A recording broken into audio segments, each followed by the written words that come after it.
लोकसभा के स्पीकर पद का चुनाव होना है। उससे पहले यह चुनाव हो चुका है कि राहुल गांधी अब लोकसभा में नेता विपक्ष होंगे। प्रोटेम स्पीकर को इसके लिए चिट्ठी लिखकर जानकारी कांग्रेस की तरफ से भेज दी गई है। आज कांग्रेस अध्यक्ष खड़गे के घर अहम बैठक के बाद यह जानकारी सामने आई।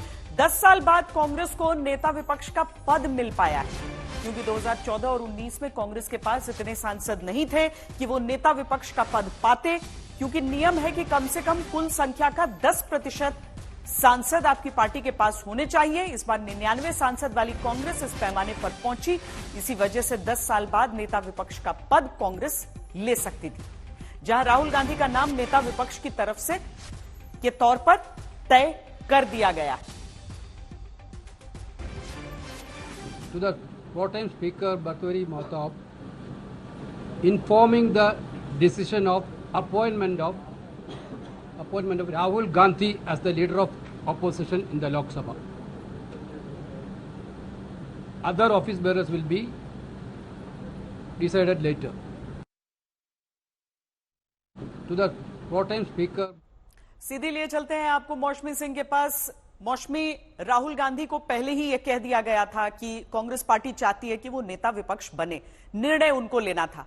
अब ये निर्णय लेते ही, यानी कि क्योंकि ये गुंजाइश भी लग रही थी कि ऐसा तो नहीं कि शायद वो न बोले इस बात के लिए और किसी और व्यक्ति को नेता विपक्ष बनाया जाए, यानी अब पूरी तैयारी हो गई है। जितना आक्रामक राहुल गांधी पूरे चुनाव प्रचार में रहे और परिणाम आने के बाद रहे, वो अब जारी रहने वाला है संसद में। बिल्कुल श्वेता, देखिए ये एक बड़ा बदलाव या ये कह लीजिए मील का पत्थर कांग्रेस के लिए भी है, क्योंकि अब ये लड़ाई जो हमने 2019 में देखी और 2024 में देखी, जहां पे राहुल गांधी प्राइम चैलेंजर थे नरेंद्र मोदी के, तो वो लड़ाई जो सड़क पर और रैलियों में लड़ी गई वो कहीं ना कहीं लोकसभा में थम जाती थी, क्योंकि पिछली बार ही कांग्रेस को एलओपी का पद ही नहीं मिला था, आंकड़े नहीं थे। इसके अलावा राज्यसभा में मल्लिकार्जुन खड़गे राज्यसभा के नेता विपक्ष थे। तो ऐसे में ये पहली बार होगा पिछले 10 साल में जब संसद में ये लड़ाई राहुल गांधी बनाम नरेंद्र मोदी नजर आएगी, क्योंकि बतौर नेता विपक्ष राहुल गांधी इंडिया गठबंधन की बात कहते हुए इंडिया सरकार को आड़े हाथ लेते हुए नजर आएंगे। तमाम महत्वपूर्ण समय पर उनको भाषण देना होगा, बिलों पर बोलना होगा, और ऐसे में एक तरीके से राहुल गांधी के लिए भी ये एक बड़ी चुनौती होगी कि आखिर प्रधानमंत्री नरेंद्र मोदी और बीजेपी सरकार को कैसे घेरा जाए। और केवल एक नेता विपक्ष कहने के लिए नहीं होता है, बल्कि उसको कई तरह का रुतबा रहता है, उसको कई तरह की सुविधाएं होती हैं, कई तरह की जो अहम रिक्रूटमेंट्स होती हैं, उनमें उनकी आवाज प्रमुख हो जाएगी। मौसमी, बिल्कुल, काफी अहम कमेटियां होती जिसमें नेता विपक्ष जो है उसका हिस्सा होते हैं। उनकी बात के कई मायने होते हैं, काफी गंभीर मायने होते हैं। और सबसे बड़ी बात यह है कि जिस तरह से प्रधानमंत्री उम्मीदवारी को लेके अभी तक कभी भी ना तो राहुल गांधी ने ना कांग्रेस पार्टी ने मुखरता से राहुल गांधी को आगे प्रोजेक्ट किया। एक बारी खड़गे साहब ने जरूर बोला था, लेकिन उसके बाद बोला था कि कंसेंसस से डिसाइड होगा। तो आगे के लिए राहुल गांधी के लिए एक तरीके से और कांग्रेस पार्टी के लिए एक रास्ता जो है वो एक तय हो रहा है, क्योंकि मंजिल नेता विपक्ष की ये कहा जाता है प्रधानमंत्री पद की होती है कि जब वो सत्ता पक्ष में होंगे तो वो सबसे बड़े लीडर के तौर पे विपक्ष के प्रधानमंत्री की उम्मीदवारी प्रधानमंत्री के पद को ग्रहण करेंगे। तो क्या राहुल गांधी अब उस रोल में अपने आप को लेने के लिए तैयार है, ये भी बड़ा सवाल है, क्योंकि ये एक तरीके से सीधे तौर पे प्रधानमंत्री नरेंद्र मोदी को चुनौती देना होगा और आगे 2029 की लड़ाई में कहीं ना कहीं राहुल गांधी की पोजीशनिंग को बदलता है। हमारे साथ इस समय 2 खास मेहमान भी जुड़ रहे हैं। सुप्रिया श्रीनेत कांग्रेस प्रवक्ता हमारे साथ जुड़ रही हैं और साथ में प्रेम शुक्ला भारतीय जनता पार्टी के प्रवक्ता हमारे साथ जुड़ रहे हैं। सुप्रिया जी, सबसे पहले तो जो एक मुद्दा लग रहा था ये कि क्या कांग्रेस की तरफ से राहुल गांधी इस पद को लेकर अपना निर्णय देंगे, अब राहुल गांधी जब लीडर ऑफ ऑपोजिशन होने वाले हैं तो सबसे पहले मैं आपसे एक कांग्रेस पार्टी का सदस्य होने के नाते आपका विचार जानना चाहती हूं। धन्यवाद श्वेता जी, आपको और बीजेपी के प्रवक्ता शुक्ला जी को भी मेरा नमस्कार। बहुत बहुत खुशनुमा दिन है, बहुत बढ़िया फैसला है, मैं इसका बहुत समर्थन करती हूं और मैं बहुत टाइम से वेट कर रही थी कि ये फैसला लिया जाए। मुझे लगता है बहुत उम्दा फैसला लिया गया। मुझे लगता है राहुल जी विपक्ष की वो आवाज है जिन्होंने जब चुनाव में इस प्रति को उठाया संविधान की, तो आज संविधान की ये प्रति हर हाथ में, हर घर में, हर व्यक्ति के साथ नजर आ रही है। और मुझे लगता है यही राहुल गांधी की ताकत है। उन पर 10-12 साल से एक हमले किए गए, क्या क्या बातें, क्या क्या झूठ, क्या क्या मिस इन्फॉर्मेशन उनके खिलाफ नहीं फैलाई गई, लेकिन उन्होंने जरा सी भी घृणा, जरा सी भी नफरत नहीं दिखाई और पूरी मोहब्बत के साथ इस देश को मोहब्बत सिखाई। और यही नहीं, जिस तरह की वैचारिक लड़ाई लड़ने को वो प्रतिबद्ध है, उनके अलावा कोई नेता प्रतिपक्ष हो भी नहीं सकता था। मेरा अपना मानना है ये जो चुनाव अभी हुआ है, ये राहुल गांधी ने अपनी शर्तों पे लड़ा।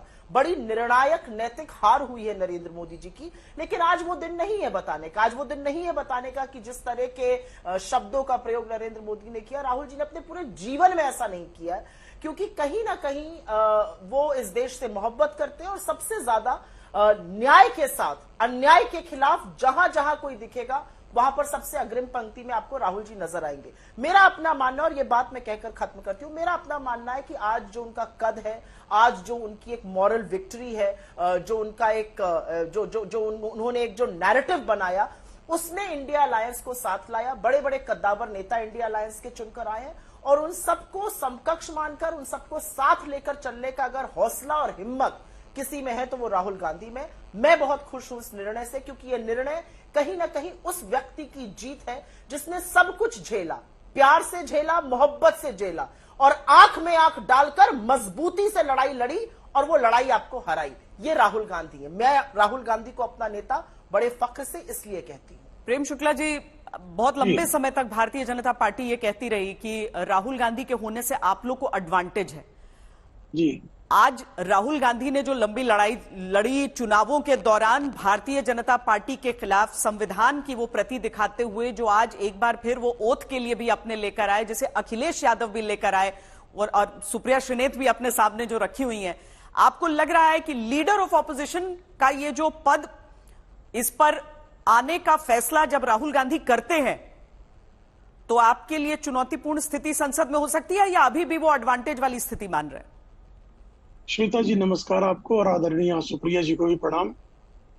सबसे पहले मैं आदरणीय राहुल गांधी जी को विपक्ष के नेता पद के लिए पार्टी द्वारा नामित होने पर ढेर सारी शुभकामनाएं देता हूं, उनको बधाई देता हूं और शुभकामनाएं देता हूं कि एक अच्छे विपक्ष के नेता के रूप में उनका कार्यकाल जो है वो सफल रहे। मुद्दे की बात यह है कि भाई राहुल गांधी जी नहीं तो और कौन होता। जब कैबिनेट रैंक आ गया, भाई अब तक तो उनको विपक्ष का नेता पद मिल नहीं रहा था, तो ऐसे में तो किसी कार्यकर्ता को अवसर मिलता। अब जब कैबिनेट पद आ गया है तो स्वाभाविक तौर पर जो है वो गांधी कुल के चश्मे चिराग को ही इस तरह का सुअवसर मिलेगा।